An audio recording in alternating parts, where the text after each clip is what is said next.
See if I can get it over a little bit more so I don't have to swing too far over this way.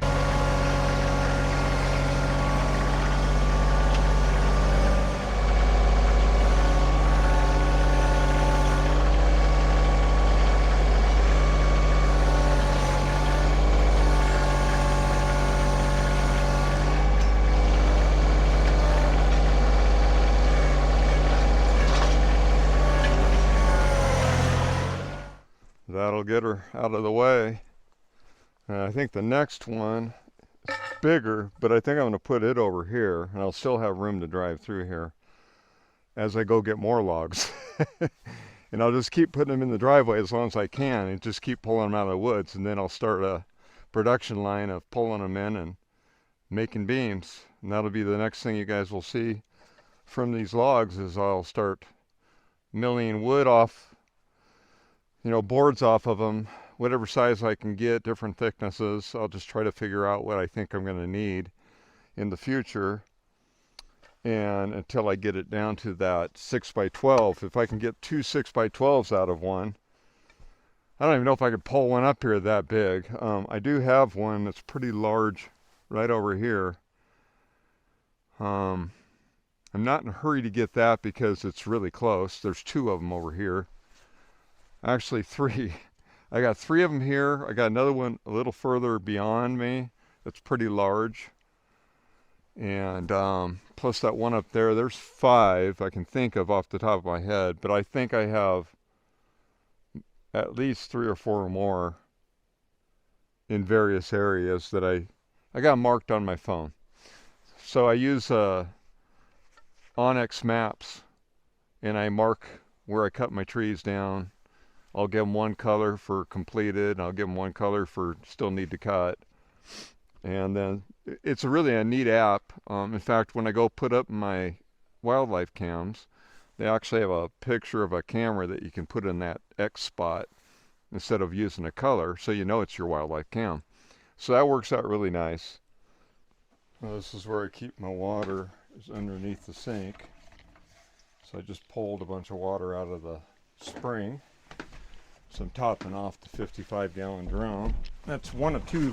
I have a 100-gallon drum in the bathroom area.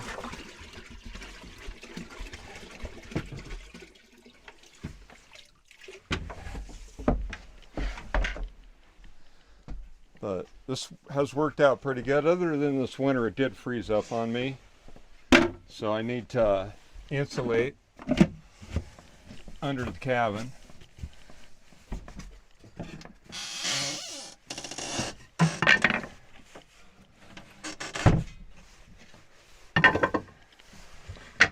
That's all there is to it, and it's done. And then my sink drain just goes into this bucket. That's how that works.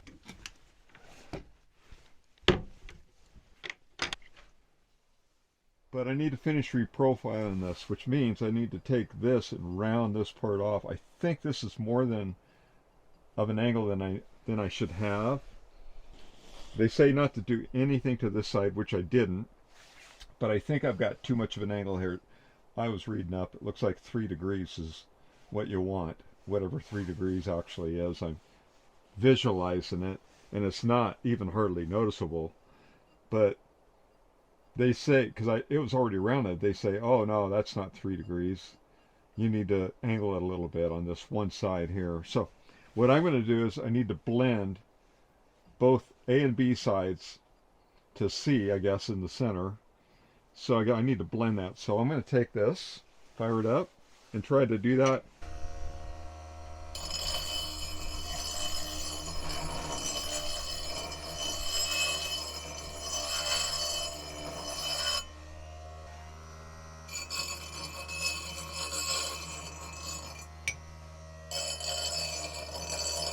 So that was a profiling stone that they send with this Frontier. I know that Norwood just came out with another sharpener. It might be better than this one. I don't know. So now this is kind of rounded and blended in. So I'm going to try that and stay with the angle I have. So I think it's pretty darn close anyway. That's the gullet adjustment plate.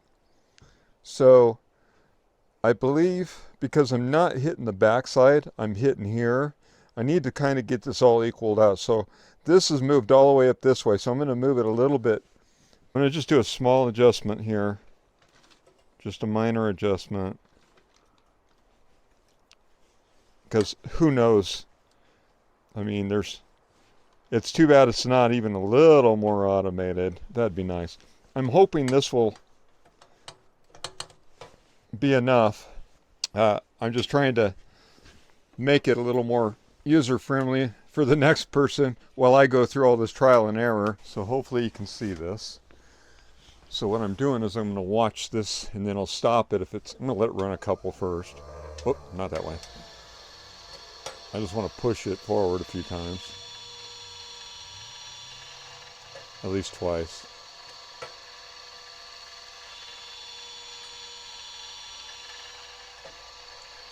Okay. Set this down and I'll watch where this lands, or looks like it's going to land. Okay, so I think I can get past that. Much closer. Okay. I'm going to push this forward just a little bit.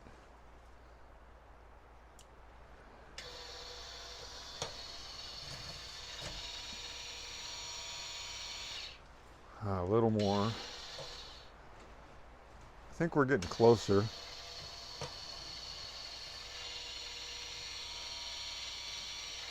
Okay, now I got it running between them both pretty equally and not hitting anything, so all I need to do is drop it a little more. So what I'm doing is I'm going to just turn this counterclockwise just a little bit.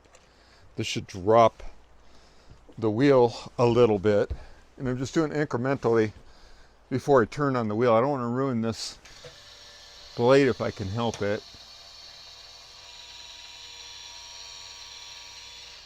All right, I can go a little more.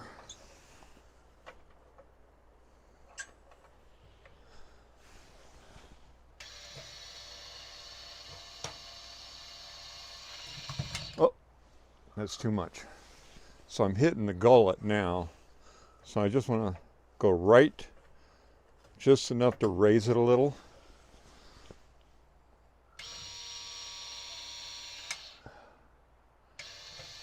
See what happens here.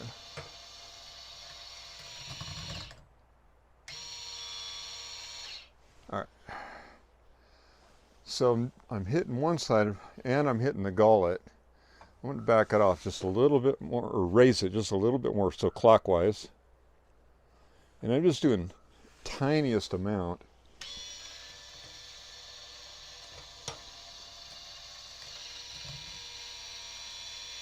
Okay, so that's perfect.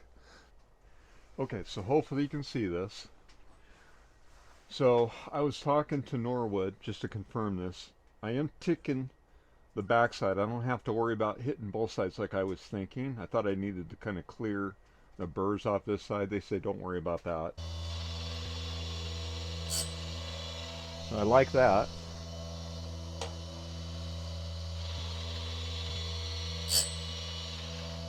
So I can deal with that.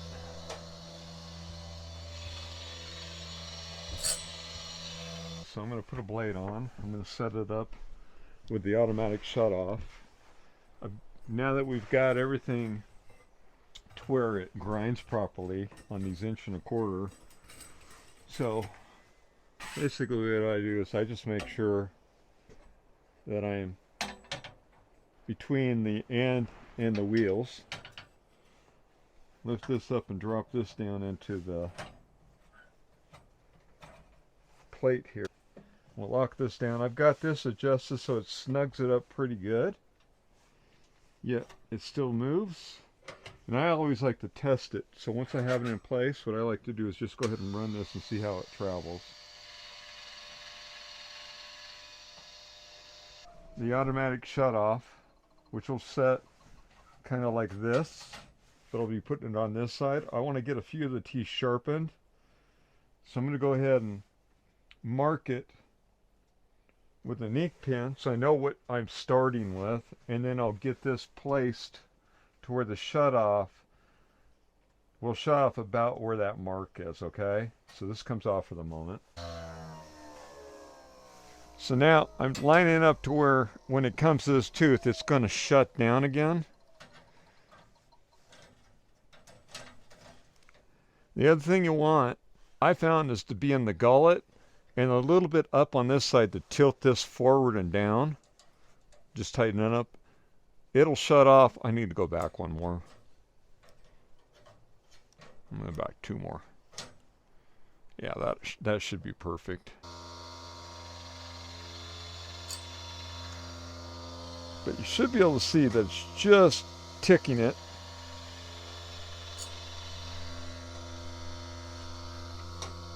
You'll see sparks. There, it's just barely hitting it. And that's kind of what you want.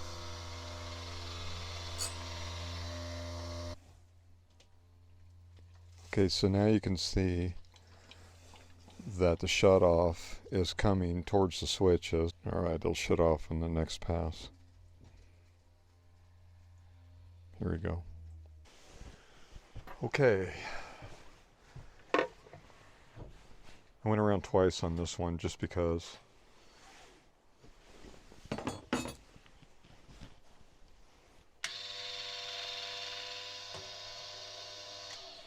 I usually back this off so that I can get this off of here.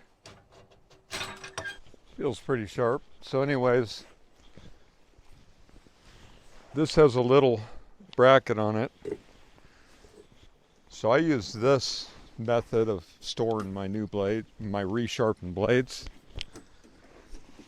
Just fold them like this, bring them in. It's like, yeah, this is what comes to hold these in the box that they ship a 10-pack in. So I'm going to put as many of them in here as I can. I've got 20 of them to sharpen, so I'm just going to get busy. I've probably got 6 of them here sharpened so far. Now I just wanted you to see how this works and how to set it up. Hopefully that was crystal clear. Hopefully that'll help somebody that maybe gets this and wants to be able to sharpen their blades 3 or 4 times and get more use out of them. So I want to talk a little bit about the Frontier blade sharpener that I was setting up in this video. So I did it to the best of my knowledge from my research and talking to Norwood. So I believe I've got it right. The tooth, when I hit the tip of the tooth, I'm probably doing about, you know, 1/16 of an inch. A pretty good run that I'm cutting on the top of that tooth for that blade and running it through. I ran them through twice because I think the reason for that was the blades. I ran them through bark and stuff, and I hit, sometimes you'd see sparks, so I was probably hitting dirt or maybe even little pebbles that might have been somehow embedded in the bark, and I think it, you know, sort of wore down some of the teeth where it hit and other teeth not. So to get everything even, I went 1 pass and then I took a 2nd pass. You know, I may only get 2 sharpenings out of them instead of 3 or 4, but I wanted them good and sharp for when I start making boards. Sage, watch out for the camera, sweetie. Anyway, I wanted to let you know that I'm just disclosing that I'm doing this to make it easier for other folks to avoid a whole bunch of learning curve that I went through by just seeing how I did it and how I set it up, and hopefully it'll work for you. And it made your job easier if you own a Frontier blade sharpener, which is another part of Norwood Mills. They own Frontier stuff too. So now Norwood has put out a new blade sharpener. I haven't really looked at it close, but I got an email showing they had a new one, but obviously I bought this one. I'm not going to change it. In addition to the blade sharpener, I do have a tooth setter from Norwood, and that's the Norwood one, not the Frontier. Anyway, I haven't assembled it yet. That's going to come later. I'm just going to go ahead and run these as they are. I was planning on every other sharpening using a tooth setter. Probably should do it every time, but I don't have it set up right now, and I really don't have a place to do that stuff. So In the future, I plan to build another shed where the travel trailer is, and I'm holding off on my quonset hut build for now so I can get started on making materials for the new cabin build coming up here soon. And I'll be leveling the property in the area that I'm going to do the cabin build and getting that all set up so I can start doing that. Temporarily, the travel trailer is going to get moved over there so I can build a shed where the travel trailer is currently, which will be a garden area, and that way I can hold all my tools in there and stuff. So that I want to get done this year because I've got everything that was in the trailer as storage sitting outside under a tarp tent, and so I need about a 200 square foot shed to build over there, and that way I can store all that stuff inside. So a lot of the stuff is stuff for the next cabin build as well as my tools, so I need to get that stuff protected. That's the utmost importance. I really wanted the quonset hut built, but I've decided to do a concrete foundation for it instead of a wood foundation. I don't want my equipment, my tractor, my trailers, and my truck inside that building without a really good, strong foundation, because it can take a heavy snow load. I think 5 or 6 feet of snow on top of that quonset hut. It can handle that. But I want a good foundation under it. So that'll be coming later now because I've got my hands full finishing up the tiny cabin this year as well as doing this other stuff. Plus I want to develop the spring. Priorities though is finish the tiny cabin, build a shed, and then I would like to start working on the milling for the beams as well as get the spring water system developed. And that's something else I want to do, which means I also got to build a little cover or building around the 500-gallon tank that's going to be down there and insulate it so it doesn't freeze this winter. And I'd like to be able to go up to the frost-free valve, and if I want to, I can turn it on and pull water from it. But I don't know how that's going to work out. Honestly, I don't even know that I'll need water. I should be able to contain enough water for winter. Well, thank you for watching. If you liked my video, I hope that you will give me a thumbs up. If you're not subscribed, I hope that you will click down in the corner and subscribe to me. That would be great. You'll get notified whenever I put out a new video, and usually in the summer or spring, this is when I can get out and get started on stuff. The winter time is a little tougher because we get a lot of snow up here in the high desert. So thank you again for watching. I'll see you next time. Take care. Have a good weekend. Bye-bye.